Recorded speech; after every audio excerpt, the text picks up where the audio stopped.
कर्म का खेल। Hindi moral story. एक दिन एक अमीर आदमी भगवान शिव के दर्शन करने के लिए मंदिर में गया। इस अमीर आदमी ने बहुत ही महंगे जूते पहन रखे थे और उसने ऐसा भी सुना था कि इस मंदिर में अक्सर चोरी होती रहती है। इस वजह से उसका मन नहीं हुआ कि वह अपने कीमती जूते वहां बाहर छोड़कर चला जाए। जूते पहनकर वह मंदिर में नहीं जा सकता था और उसे ऐसे ही बाहर छोड़कर वह जाना नहीं चाहता था। अब वह करे तो क्या करे, वह बड़ी दुविधा में पड़ गया था। थोड़ी देर सोचने के बाद उस अमीर आदमी ने मंदिर के बाहर बैठे एक भिखारी से बात की। अमीर आदमी ने उस भिखारी को अपने जूते संभालने के लिए दे दिए। भिखारी भी उसके जूते संभालने के लिए राजी हो गया। फिर वो अमीर आदमी अंदर मंदिर में पूजा करने के लिए चला गया। पूजा में बैठे बैठे उस अमीर आदमी के मन में ख्याल आया कि भगवान ने कैसी विषम दुनिया बनाई है। मेरे जैसे कई लोगों को पैरों में कीमती जूते पहनने लायक बनाया है, लेकिन उस बेचारे भिखारी जैसे अनगिनत लोगों को रोटी खाने के लिए भी भीख मांगनी पड़ती है।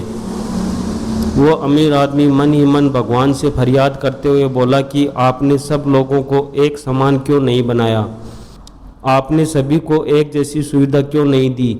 फिर उसने मन ही मन में तय किया कि यहाँ से वापस जाते समय वो उस भिखारी को 500 रुपये देकर जाएगा। पूजा खत्म होने के बाद जब अमीर आदमी बाहर आया तो ना उसे अपने जूते दिखे, ना ही उसे वो भिखारी दिखा।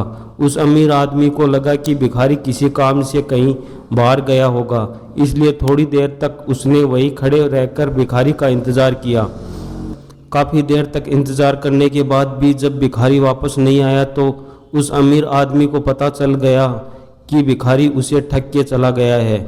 दुखी होकर अमीर आदमी नंगे पैर ही अपने घर की तरफ चल पड़ा।